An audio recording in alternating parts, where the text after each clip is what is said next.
Cette cicatrice te rend faible, m'avait sifflé ma cousine. Elle m'a traité de boulet pour la famille.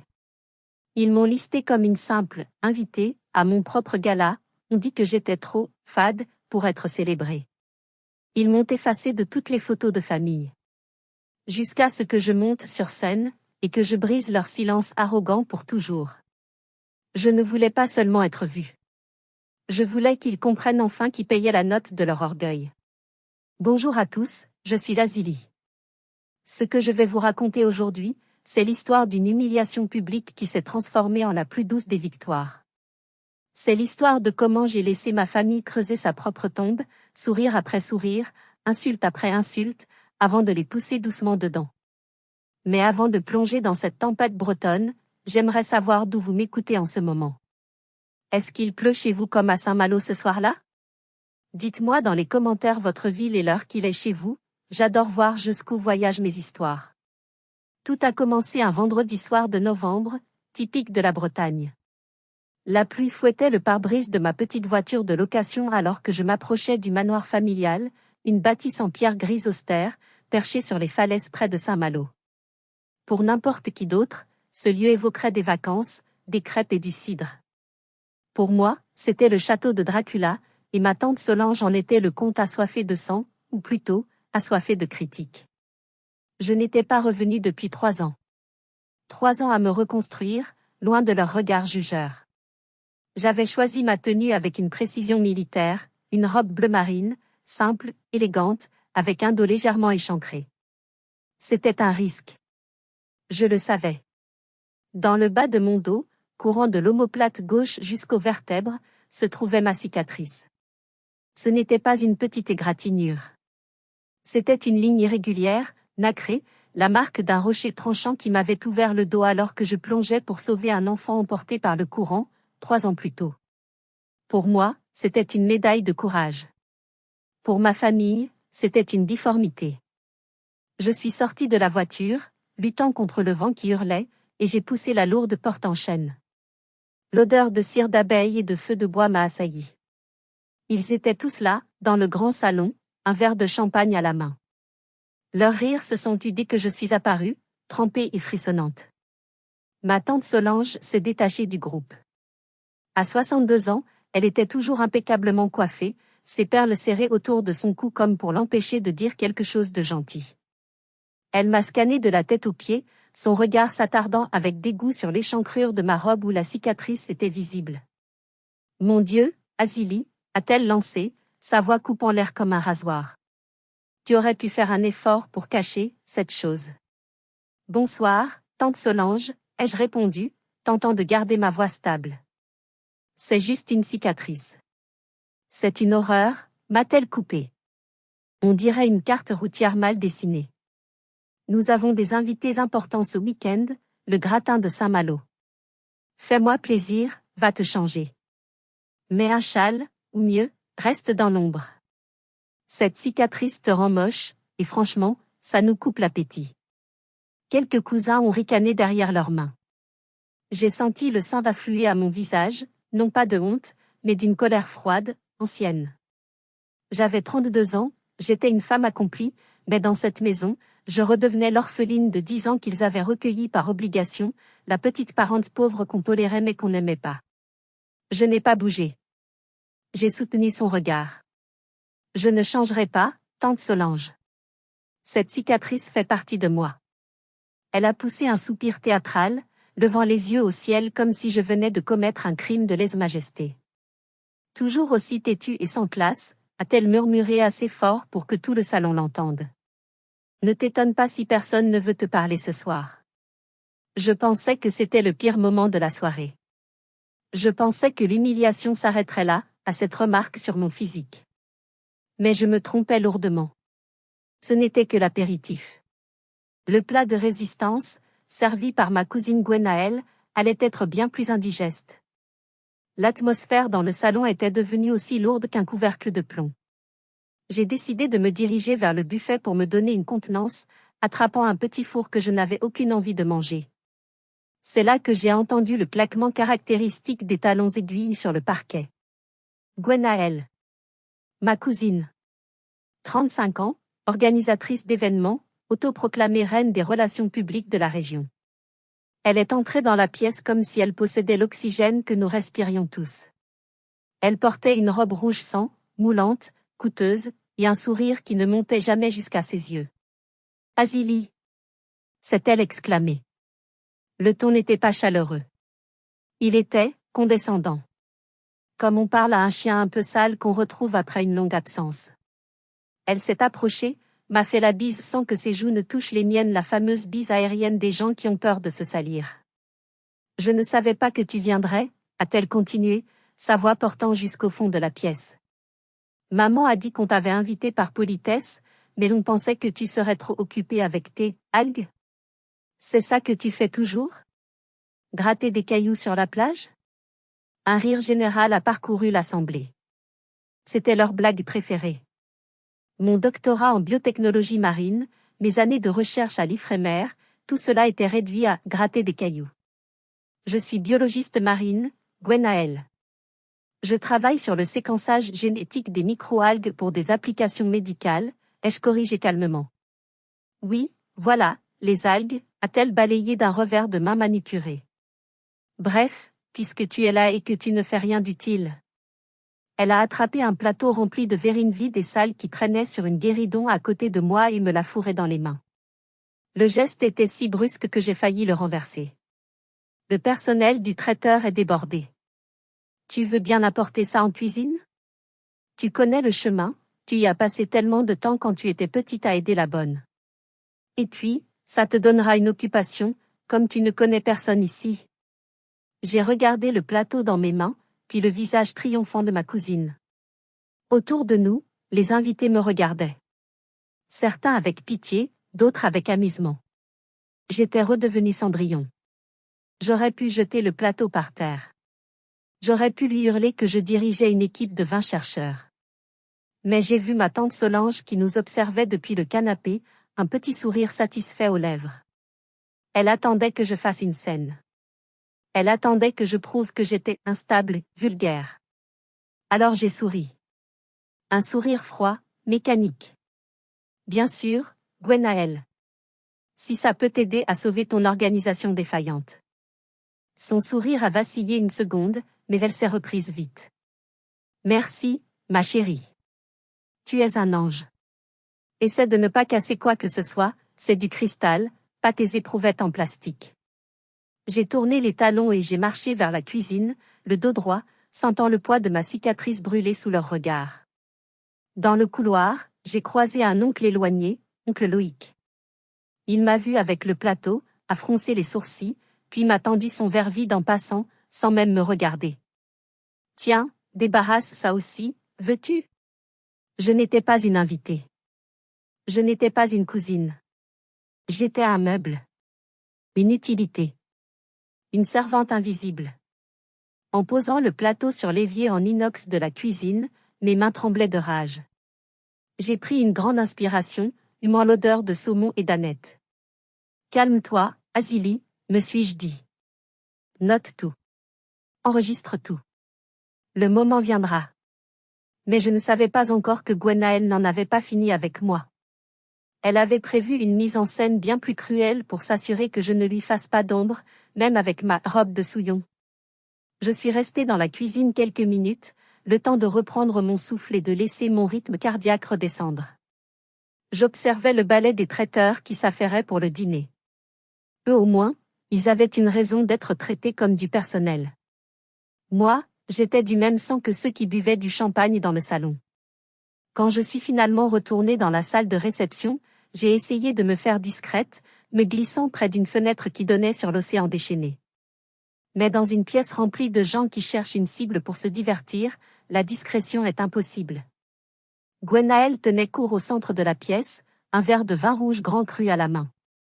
Elle racontait une anecdote bruyante sur la difficulté de trouver du bon caviar pour le gala de demain. « C'est un cauchemar logistique », s'exclamait-elle. Mais bon, quand on organise l'événement de l'année pour l'élite scientifique, on ne peut pas servir des œufs de limpe. L'ironie de la situation m'a presque fait rire. Elle organisait le gala. Mon gala. Celui où je devais recevoir le prix d'honneur. Et elle ne le savait même pas. Elle pensait organiser une fête pour des vieux professeurs ennuyeux. Soudain, son regard a croisé le mien. Ses yeux se sont plissés. Ma robe bleu marine, bien que simple, était en soi véritable. Elle captait la lumière des lustres d'une manière flatteuse, et malgré ma cicatrice, je savais qu'elle m'allait bien. Trop bien pour Gwenaëlle. Elle s'est dirigée vers moi, sa démarche un peu trop chaloupée. Azili. Tu te caches encore dans un coin? Viens donc nous rejoindre. Elle m'a attrapé le bras pour me tirer vers le centre du cercle. Et c'est là que c'est arrivé. C'était si rapide que personne d'autre n'aurait pu le remarquer, mais moi, j'ai senti son pied crocheter le mien. Ce n'était pas une maladresse. C'était un mouvement de judo, précis et vicieux. Elle a fait semblant de trébucher en avant. Oups! Le contenu entier de son grand verre de Bordeaux s'est déversé sur moi. Pas sur le sol. Pas sur ses chaussures. Sur moi. Une vague rouge sombre a explosé sur ma poitrine, coulant le long de ma robe en soie bleue, imbibant le tissu instantanément, collante et froide. Le silence est tombé dans la pièce. Oh mon Dieu! S'est écrié Gwenaëlle en portant la main à sa bouche, ses yeux écarquillés dans une fausse horreur parfaite. Je suis tellement désolée. Ce tapis est un peu glissant, non? Elle a pris une serviette en papier et a commencé à tamponner ma robe, mais ses gestes étaient rudes, étalant la tâche au lieu de l'absorber.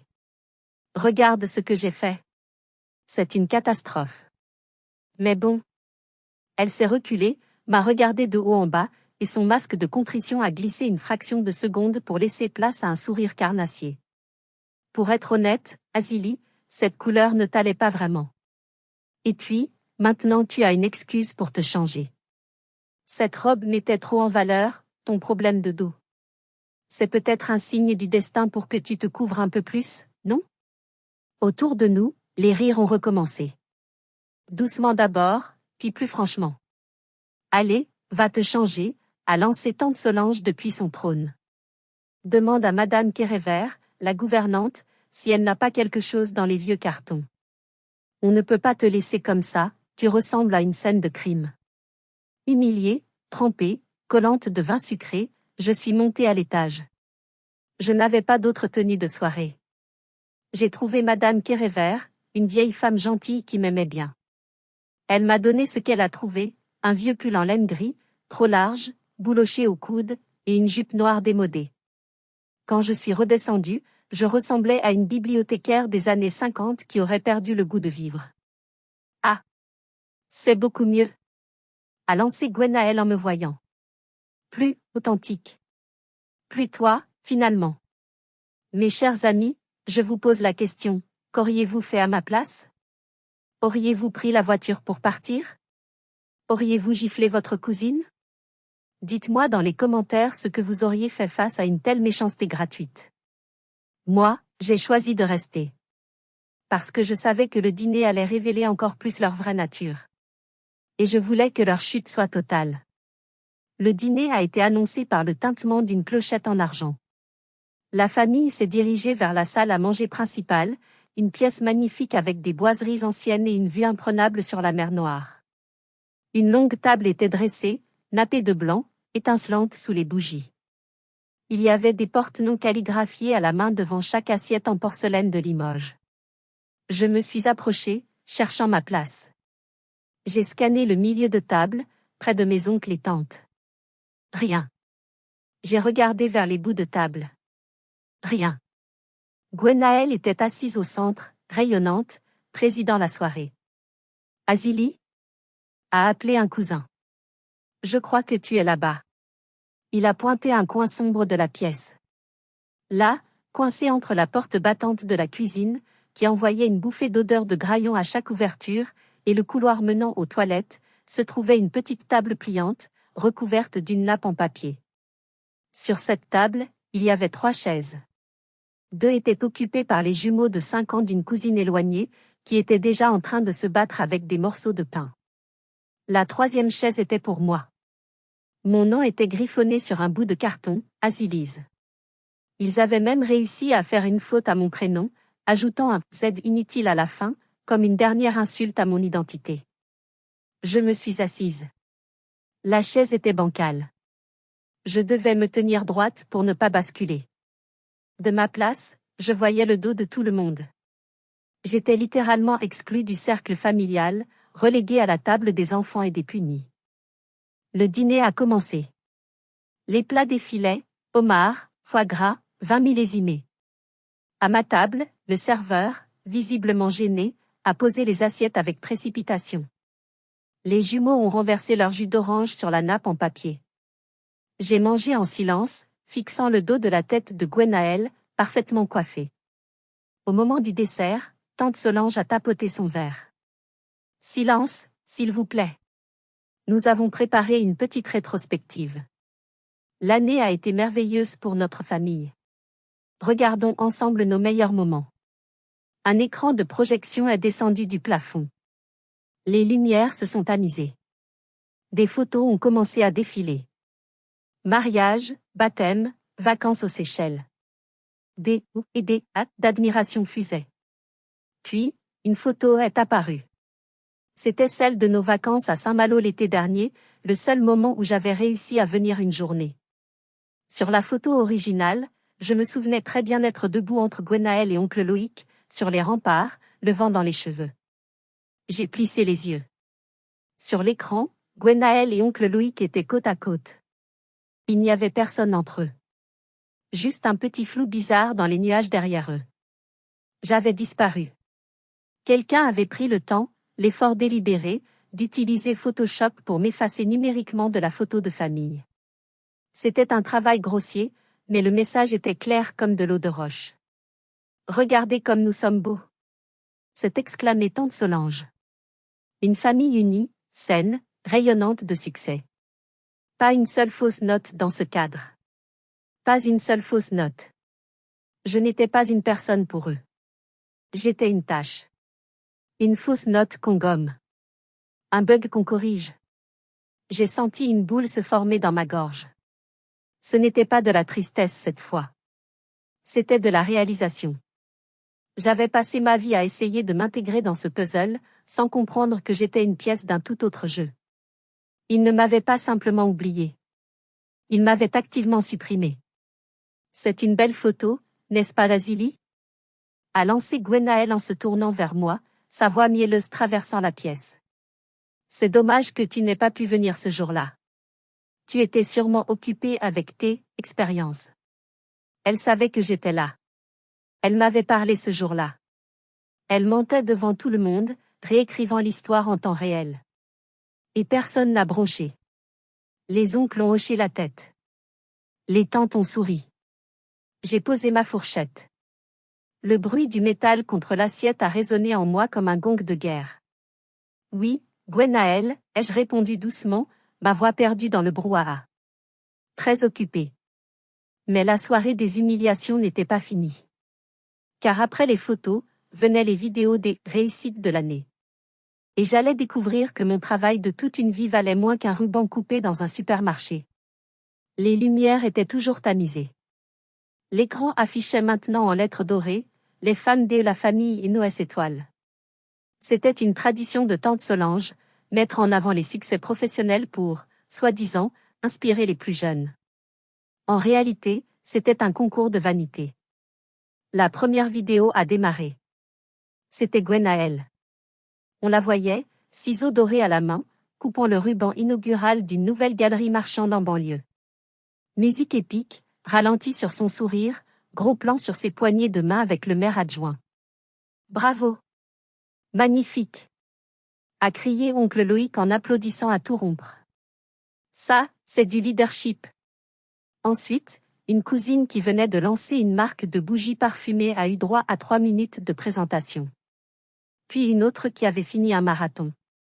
À chaque fois, des applaudissements nourris, des cris d'encouragement. J'attendais. J'avais envoyé mon fichier vidéo 2 semaines plus tôt. C'était un extrait d'un reportage de France 3 Régions sur mon laboratoire, expliquant comment nous avions isolé une molécule capable de ralentir certaines dégénérescences rénales. C'était court, vulgarisé, et c'était la plus grande fierté de ma carrière. La vidéo des bougies s'est terminée. L'écran est devenu noir. Les lumières se sont rallumées. Voilà, a annoncé tante Solange en se levant, rayonnante. Quelle année exceptionnelle pour nos femmes. Un silence a flotté autour de ma petite table près des toilettes. J'ai senti mon cœur battre dans mes tempes. J'ai levé la main, comme une écolière. Tante Solange?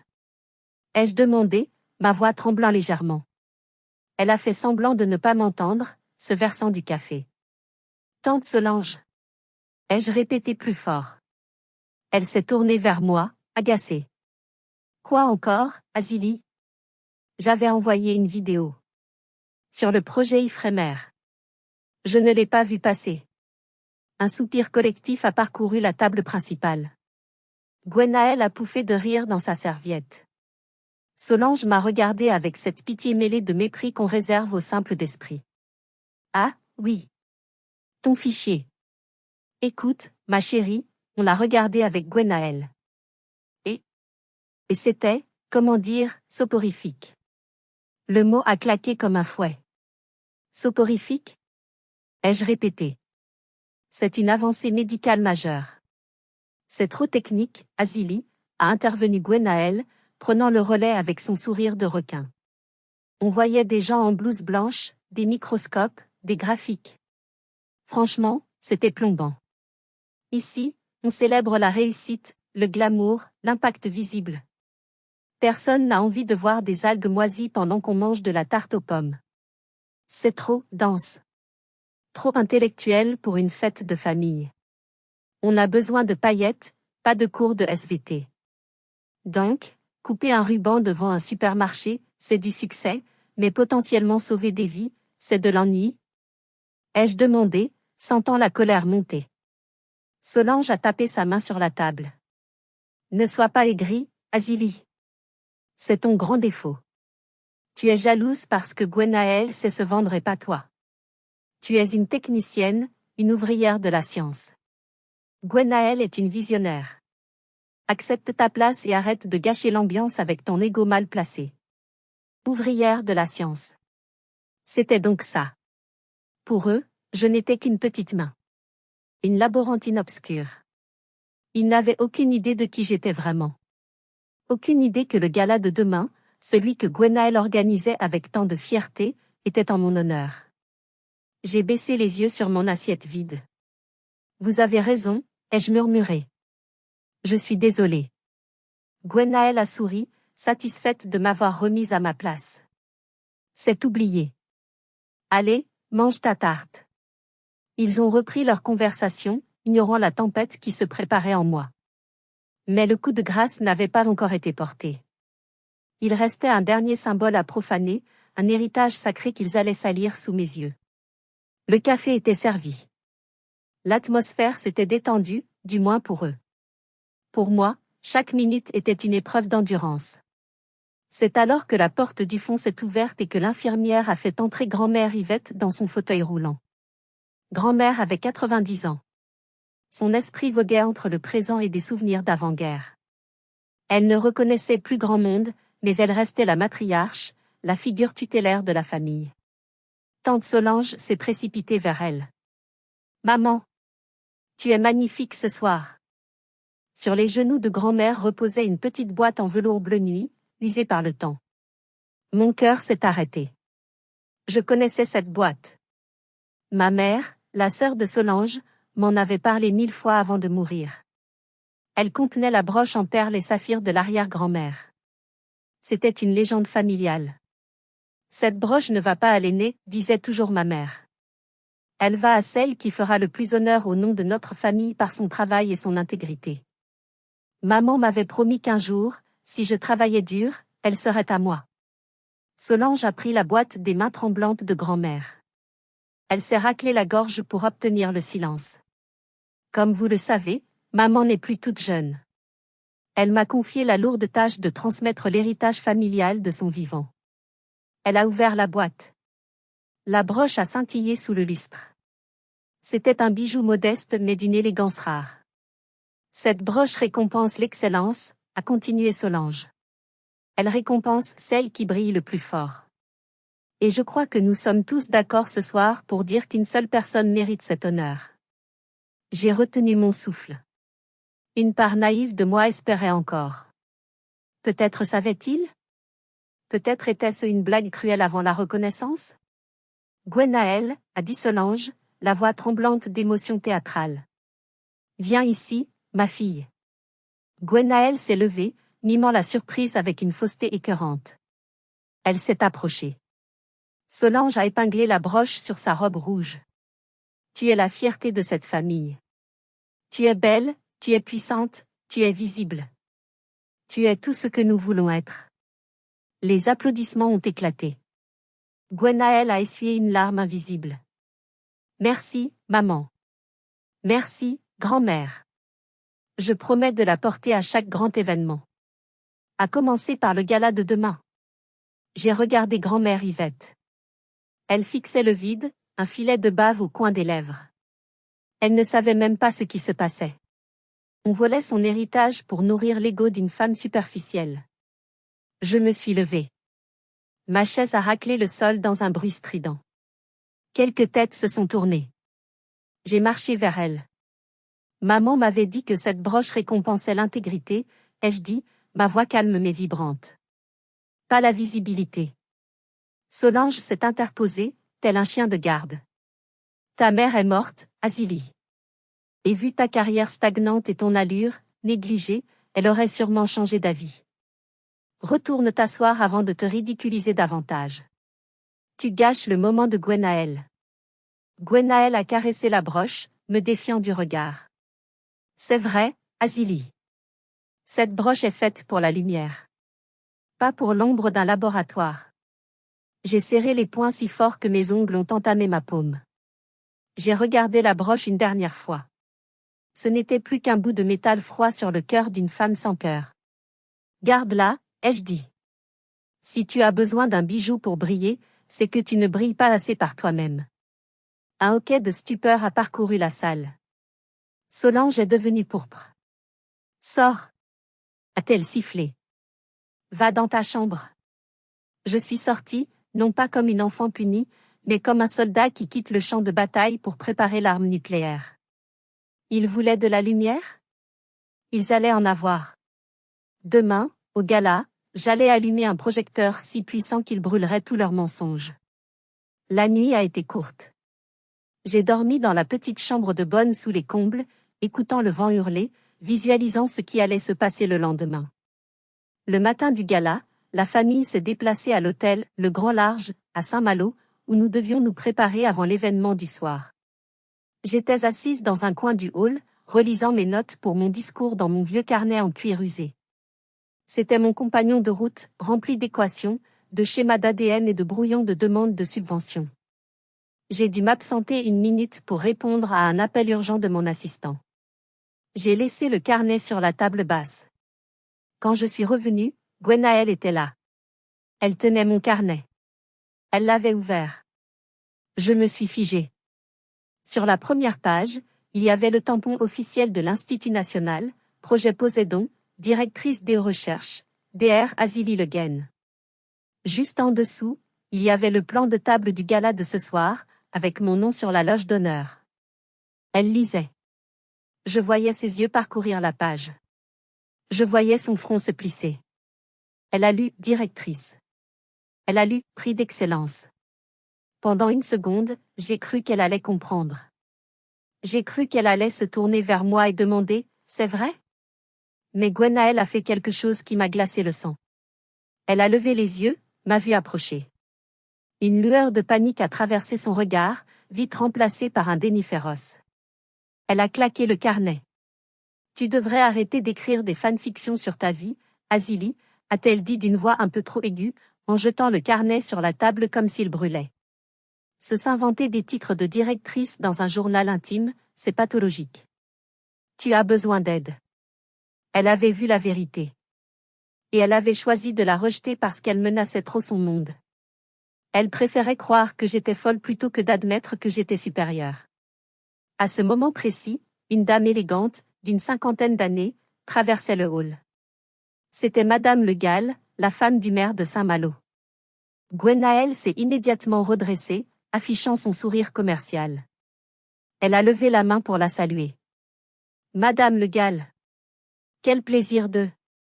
Mais Madame Le Gall ne regardait pas Gwenaël. Elle me regardait moi. Elle s'est dirigée droit vers nous, ignorant la main tendue de ma cousine.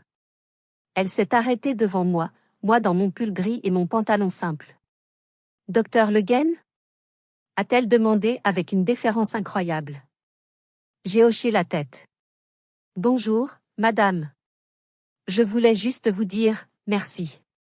Le traitement expérimental de votre équipe, mon mari va mieux. Ses reins fonctionnent à nouveau. Vous nous avez rendu notre vie. Elle m'a pris les mains.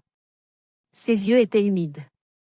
Je serai au premier rang ce soir pour vous applaudir. Gwenaël était pétrifiée, la bouche entr'ouverte, la main toujours en l'air dans le vide. Madame Le Gall? A-t-elle tenté d'intervenir?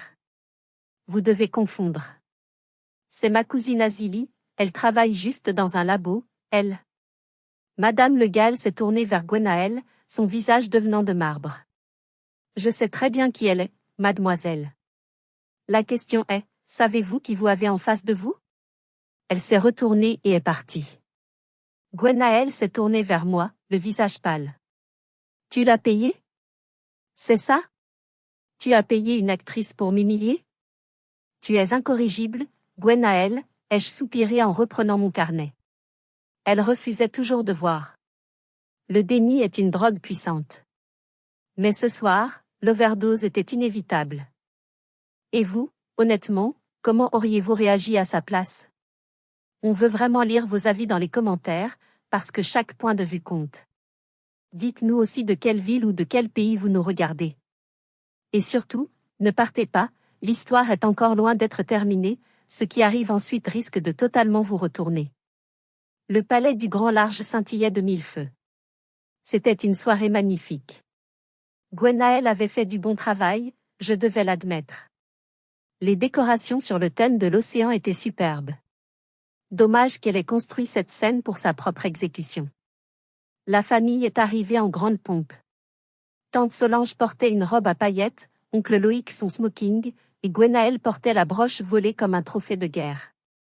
Moi, j'étais arrivée séparément, par l'entrée de service, portant une housse à vêtements opaques. Je les ai retrouvés près de l'entrée de la salle de bal. Gwenaël donnait des ordres aux vigiles.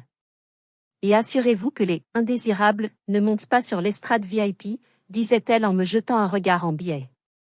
On veut que les photos soient parfaites. Elle s'est approchée de moi. Écoute, Azili. J'ai parlé à la sécurité. Tu n'as pas accès à la zone VIP ni au premier rang. On t'a mis une chaise au fond, près de la régisson. C'est mieux pour tout le monde. On ne veut pas que ta tenue ou ton visage gâche le livestream. Ne t'inquiète pas, Gwenaël, ai-je répondu, un calme olympien m'envahissant. Je ne m'assiérai pas au premier rang. Elle a souri, soulagée. Bien. Contente que tu sois raisonnable pour une fois.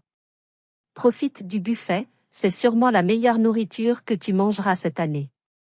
Ils sont entrés, se pavanant vers leur siège réservé au deuxième rang, le premier rang étant bloqué pour les invités d'honneur.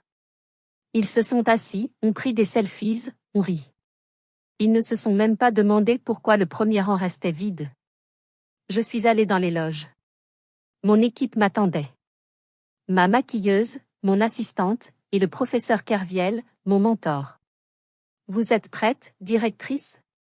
A demandé Kerviel. Plus que jamais, ai-je répondu. J'ai enlevé mon vieux pull. J'ai enfilé ma tenue. Ce n'était pas une robe. C'était un tailleur pantalon blanc immaculé, coupé sur mesure, d'une élégance architecturale. Mais le détail qui tuait, c'était le dos de la veste. Il était ouvert, drapé de manière à révéler, et non à cacher, ma cicatrice. J'avais demandé à la maquilleuse d'appliquer une fine ligne de poudre d'or le long de la cicatrice. Kintsugi. L'art de souligner les brisures avec de l'or. Je n'étais plus la cousine pauvre. J'étais le prédateur au sommet de la chaîne alimentaire. De l'autre côté du rideau, j'entendais la voix de Gwenaël qui commençait son discours d'ouverture. Le piège était en place. Gwenaël adorait le son de sa propre voix. Mesdames et messieurs, bienvenue au Gala de l'Océan. a-t-elle lancé au micro. En tant qu'organisatrice, je suis tellement émue de voir tant de visages brillants. Dans les coulisses, je regardais sur un écran de contrôle. Tante Solange pleurait presque de fierté. L'océan est une passion pour ma famille, a continué Gwenaëlle, mentant comme un arracheur de dents. Nous avons toujours soutenu la recherche, l'innovation. C'est dans notre ADN de protéger le bleu de notre planète. C'était risible. La seule fois où Gwenaëlle s'était souciée de l'océan, c'était pour savoir si la marée haute allait mouiller ses chaussures. Et ce soir, a-t-elle poursuivi, j'ai l'immense honneur d'accueillir une invitée mystère, une scientifique que j'ai personnellement sélectionnée et invitée pour recevoir le Grand Prix de l'innovation. Bien que je n'ai pas encore eu le plaisir de la rencontrer physiquement, nos équipes ont travaillé main dans la main. C'était le mensonge de trop. Elle n'avait jamais parlé à mon équipe. Elle avait parlé à une agence intermédiaire. Elle s'attribuait le mérite de ma venue. Je vous demande d'accueillir le Dr A. Le Guen. Elle a commencé à applaudir, regardant vers l'entrée latérale de la scène, s'attendant à voir une vieille dame en blouse blanche. Rien ne s'est passé. Personne n'est entré. Le silence est devenu gênant. Gwenaëlle a ri nerveusement. Ah, les scientifiques. Toujours un peu distrait. Docteur Le Guen? C'est à ce moment-là que le professeur Kerviel, assis au premier rang, il était arrivé discrètement pendant le discours, s'est levé. C'était un homme imposant, une légende vivante de la biologie. Il a pris un micro posé sur la table. Mademoiselle? A-t-il tonné de sa voix de basse. Gwenaëlle a plissé les yeux, éblouie par les projecteurs. Oui. Qui êtes-vous? C'est un événement privé sur scène? Je suis le professeur Kerviel, président du comité scientifique. Et je dois corriger une petite erreur dans votre charmant discours. La salle a retenu son souffle. Tante Solange s'est raidie sur sa chaise. Vous n'avez pas sélectionné le docteur Le Guen, a continué Kerviel, sa voix glaciale résonnant dans les enceintes. Le docteur Le Guen a été élu à l'unanimité par un jury international de 12 pays. Et vous ne l'avez certainement pas invité. C'est elle qui vous a embauché. C'est elle qui signe vos chèques ce soir. Gwenaëlle a vacillé sur ses talons. Pardon? Je ne comprends pas. Ma cliente est la directrice de l'institut. Exactement, a coupé Kerviel. Et si vous aviez pris la peine de lire le dossier au lieu de regarder la couleur des nappes, vous sauriez qui elle est. Il s'est tourné vers les coulisses et a tendu la main. Madame la directrice?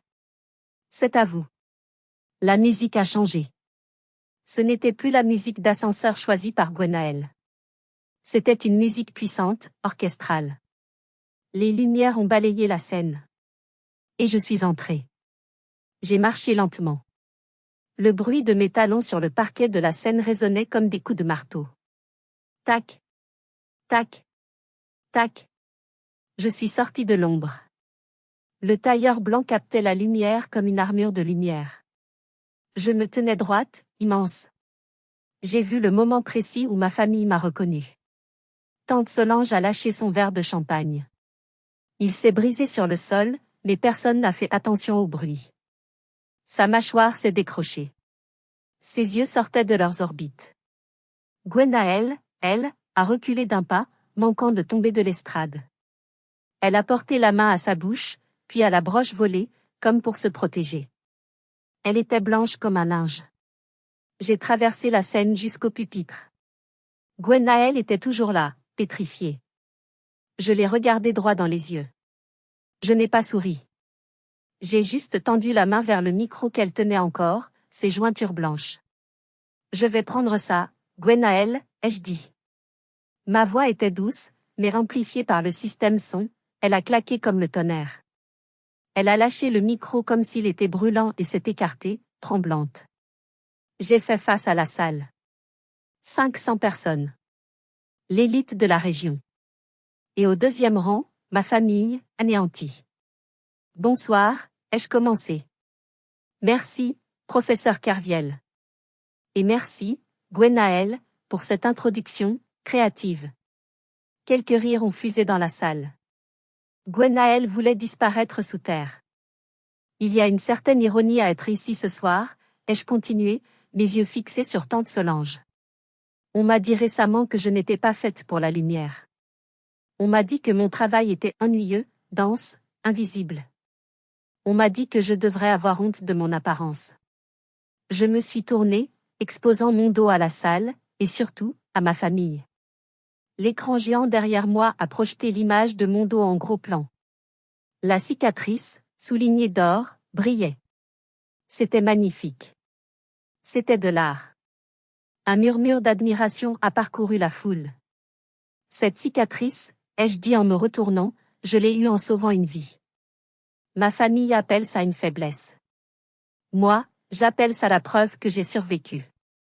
Et c'est exactement ce que nous faisons ici, à l'Institut. Nous survivons. Nous nous battons.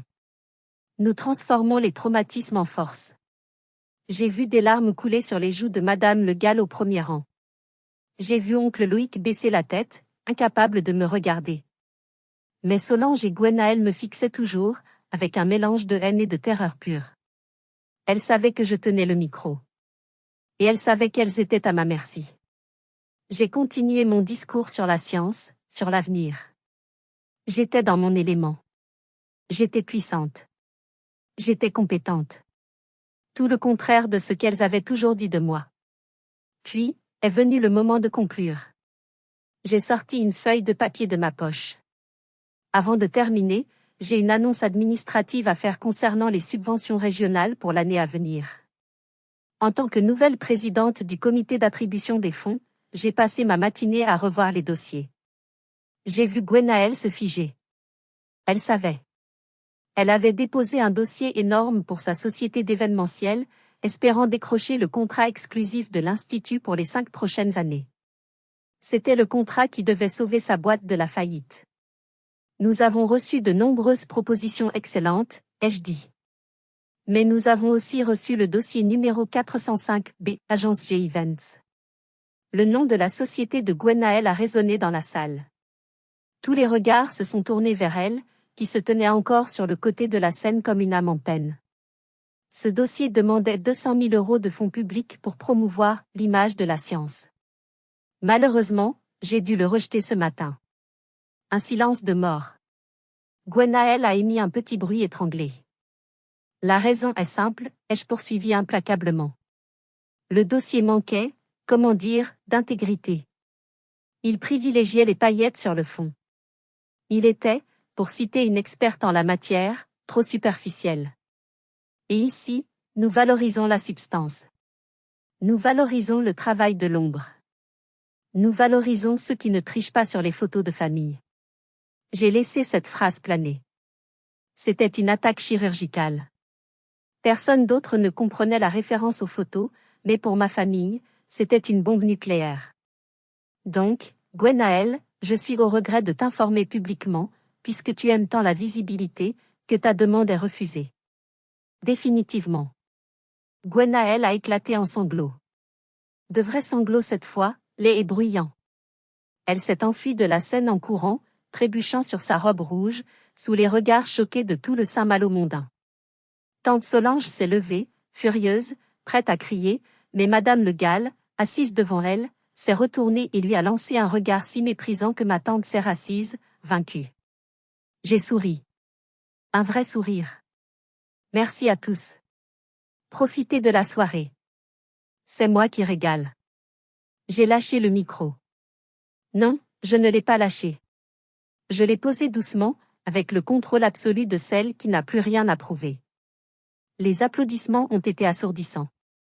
Une standing ovation. Et au milieu de cette mer d'amour et de respect, ma famille était un îlot de honte et de ruine. La réception qui a suivi a été un tourbillon de félicitations. J'ai signé des contrats, serré des mains, reçu des propositions de collaboration. Je n'ai jamais été aussi vivante. Vers la fin de la soirée, alors que la salle se vidait, j'ai trouvé tante Solange et oncle Loïc dans le hall. Ils attendaient le voiturier, l'air hagard. Gwenaëlle était assise sur un banc, le mascara coulant sur ses joues, fixant le vide. La broche n'était plus sur sa robe. Elle l'avait enlevée, honteuse. Je me suis approchée d'eux. Ils ont sursauté comme si j'étais un fantôme. Azili, a commencé oncle Loïc, la voix tremblante. On ne savait pas. On est désolé. Si on avait su que tu avais autant de pouvoir. C'est bien ça le problème, oncle Loïc, l'ai-je coupé doucement. Vous ne me respectez que parce que j'ai du pouvoir maintenant. Pas parce que je suis votre nièce. Pas parce que je suis un être humain. Tante Solange a essayé de redresser la tête, puisant dans ses dernières réserves d'orgueil. Tu as été cruelle, Azili. Humilier ta propre famille. Ta mère aurait eu honte.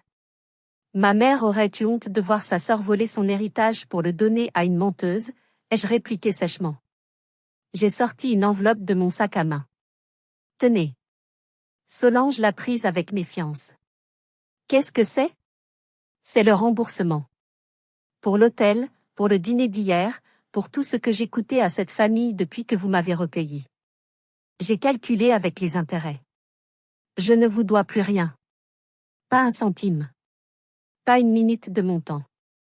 Elle a ouvert l'enveloppe. Il y avait un chèque. Et une photo.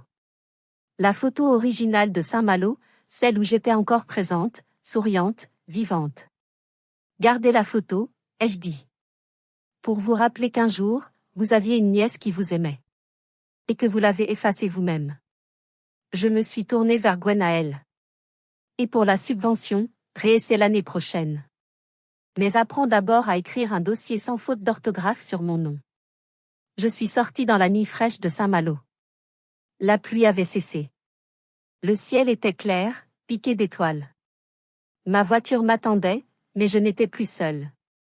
J'avais mon équipe, mes projets, et surtout, j'avais ma dignité retrouvée. Je n'ai pas regardé en arrière. Je savais qu'ils restaient là, dans le hall froid, réalisant qu'ils venaient de perdre leur meilleur atout, leur seule connexion avec le monde qui comptait vraiment. J'ai démarré le moteur. La cicatrice dans mon dos ne me faisait plus mal. Elle ne me grattait plus. Elle était juste là, une partie de mon histoire, une ligne d'or sur ma peau. Nous avons tous des gens dans nos vies qui essaient de nous effacer, de nous réduire, de nous couper au montage. Mais n'oubliez jamais, vous êtes le réalisateur de votre propre film. Ne laissez personne tenir la caméra à votre place. Si cette histoire vous a touché, si vous aussi vous avez dû vous battre pour votre place, laissez un j'aime et partagez cette vidéo. Abonnez-vous pour ne pas rater la prochaine histoire de justice. Je suis Azili, et je vous dis à très bientôt. Prenez soin de vous, et surtout, ne vous excusez jamais de briller.